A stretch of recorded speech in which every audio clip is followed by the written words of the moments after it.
discuss about the Charter Act of 1813. This is the second part of the Charter Act of 1813. इसका जो next feature है, it allow the Christian missionaries to come to India. मतलब कि इन्होंने क्या किया, जो इस चार्टर एक्ट में क्या हुआ, 1813 में क्या हुआ, इन्होंने क्या किया, जो मतलब कि जो चार्टर जो क्रिश्चियन मिशनरीज हैं उनको अलाउ कर दिया कि भाई आप इंडिया में आ सकते हैं for the purpose of enlightening the people.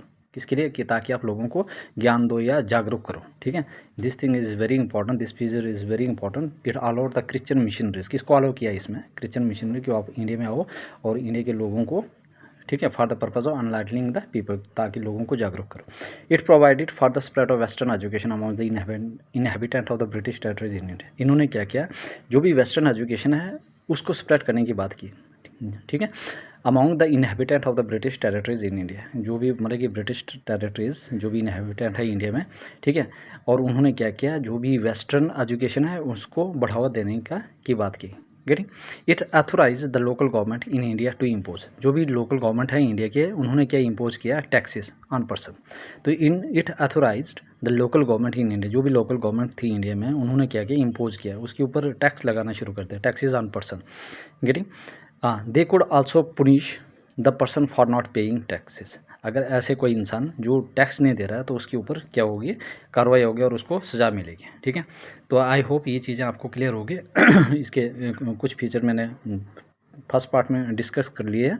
This is the second part, जो नेक्स्ट जो फीचर्स है इस चार्टर एक्ट ऑफ 1813 के। इट अलाउ, इसमें क्या हुआ, जो क्रिश्चियन मिशनरीज थी उनको अलाउ कर दिया कि भाई इंडिया में जाके और इंडिया के लोगों को क्या करें, अनलाइटन करें। ठीक है, उसके बाद नेक्स्ट जो फीचर है कि जो वेस्टर्न एजुकेशन है उसको स्प्रेड करना है among the inhabitant of the British territories in India, जो भी इनहेबिटेंट है ब्रिटिश टेरिटरीज के इंडिया में।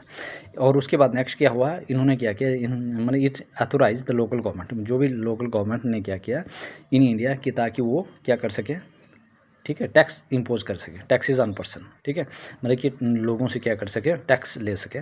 ठीक है, उनके ऊपर टैक्स इम्पोज कर सके। They could also punish the person for not paying tax. अगर कोई इंसान टैक्स पे नहीं करता तो उसके ऊपर क्या होगा, पनिशमेंट दी जाएगी उसको। ठीक है, for not paying the tax. I hope everybody clear. This are the most important feature of the charter act of the 1813।